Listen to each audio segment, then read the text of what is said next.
Allez, salut à tous, on se retrouve pour une nouvelle vidéo. Aujourd'hui, on va étudier l'indicateur des bandes de Bollinger. On va ensemble tracer, j'ai envie de dire, les bases d'une méthode pour, dans un premier temps, comprendre ce qu'est l'indicateur des bandes de Bollinger et comprendre surtout comment moi je vais m'en servir, dans quel cas, dans quelle mesure je vais m'en servir et on va voir un petit peu comment on va pouvoir gérer ça ensemble. Donc, on se retrouve sur le DAX, évidemment, l'indice allemand. Donc voilà, je suis donc sur mes bandes de Bollinger. Donc très simplement, mesdames et messieurs, je vais les supprimer comme ça, je vous montre un petit peu comment je les mets en place. Je vais dans l'indicateur très simplement ici, je tape Bollinger de son doux nom, bande de Bollinger, et pas bande de Boulinger comme j'entends parfois. Voilà, donc du coup j'ai placé mes bandes de Bollinger, je n'ai rien à faire de plus sur mon indicateur, je dois le laisser de manière fixe tranquillement. Alors, l'indicateur bande de Bollinger va vous faire apparaître sur votre graphique une droite qui se situe plutôt en haut et une droite qui se situe plutôt en bas et une droite au milieu. Alors, ce que l'on appelle la droite du haut, ça va être la bande de Bollinger haute, et ce que l'on appelle la droite du bas, c'est la bande de Bollinger basse, tout simplement.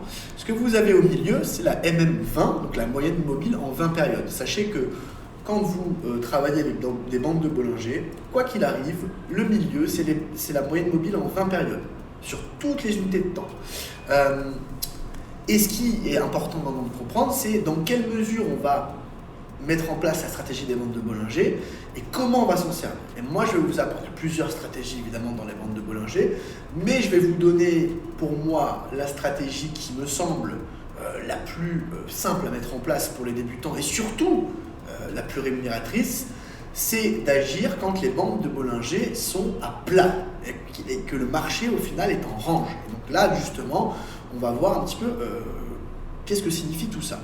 Donc on a notre bande de Bollinger haute en haut, et on a notre bande de Bollinger basse, et on voit que le marché va bouger entre ces bandes de Bollinger. Donc on voit que dans cette tendance-là, au final, je veux dire dans ce moment de marché, il n'y a pas vraiment de tendance. C'est-à-dire que le marché monte, baisse, mais il n'y a pas vraiment de tendance avérée à la hausse ou à la baisse. On est sur un marché neutre. Et justement, dans un marché neutre, la stratégie des bandes de Bollinger me semble extrêmement intéressante. Pourquoi ? Donc déjà, dans un premier temps, je vais vous montrer ce que c'est un range. Un range, c'est au final une variation des marchés qui se situe entre deux bornes. C'est-à-dire que depuis le 13 juin à peu près, en gros, sur le DAX, sur l'indice allemand, le cours évolue entre le haut et le bas des deux bornes sans vraiment discontinuer. Ça veut dire qu'en fait, c'est un ping-pong. Il n'y a pas vraiment de tendance là-dedans. Quand on arrive en bas, ça paye, c'est-à-dire que ça achète, les gens achètent, et quand ça arrive en haut, les gens vendent. Maintenant, comment établir la stratégie des bandes de Bollinger ? Donc déjà, vous avez vu, je me mets en H4. Pourquoi ? Parce qu'en H4, quand je suis débutant, le H4, le H2, le H1, c'est les meilleures unités de temps pour avoir les meilleurs signaux possibles. Au moins, vous aurez... Alors, c'est pas parce que vous traînez en H4 que vous allez forcément gagner, mais il y a quand même moins de faux signaux qu'en 5 minutes ou en 15 minutes ou en 1 minute. D'accord ? Donc maintenant, qu'est-ce que je vais faire ? J'ai tracé déjà dans un premier temps sur mon graphique mon range. C'est-à-dire que j'ai tracé finalement ma borne haute et ma borne basse de mon range. D'accord, très bien. Une fois que j'ai fait cela, que j'ai tracé au final ma borne haute et ma borne basse, donc ma borne basse, elle est ici, très bien. Il va falloir que vous attendiez, très simplement, que la borne basse corresponde au bas des bandes de Bollinger et que la borne haute corresponde au haut des bandes de Bollinger. Et il faudra que celle-ci soit à plat plus ou moins quand vous tradez. Et donc en fait, il en vient assez simple de comprendre quelque chose.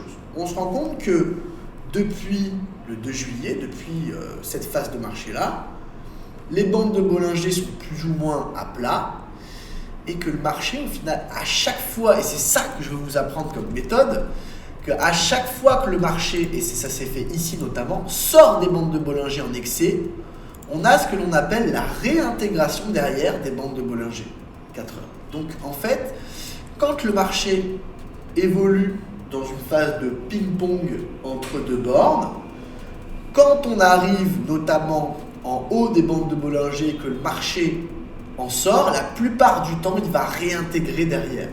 Donc du coup, ici, il aurait plus fallu vendre que acheter effectivement la bande de Bollinger. On a vu qu'ici, regardez dans l'exemple, on sort sur une petite mèche des bandes de Bollinger et derrière le marché reclaque derrière et repart dans les bandes de Bollinger.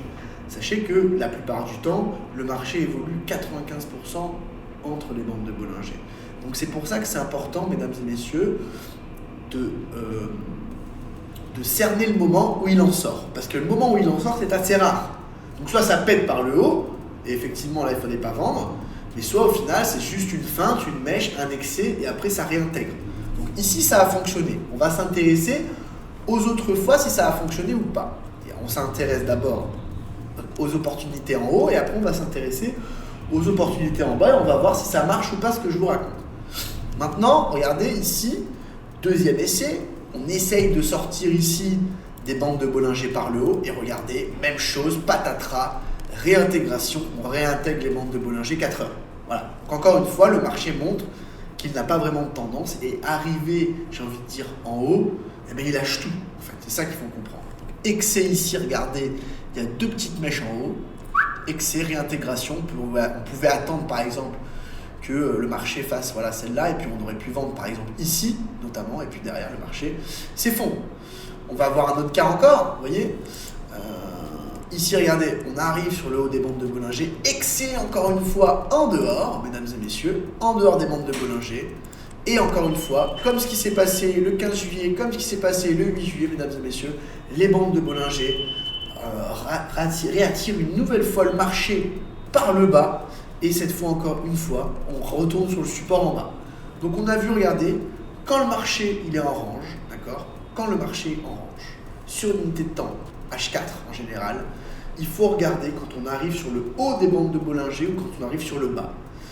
Et on regarde encore plus quand on est en dehors des bandes de Bollinger pour voir si c'est un excès ou pas, tout simplement. Regardez les cas également qui se sont passés sur le bas. Regardez, on sort des bandes de Bollinger ici en H4 et derrière le marché, un excès remonte tout de suite en haut. Vous avez vu?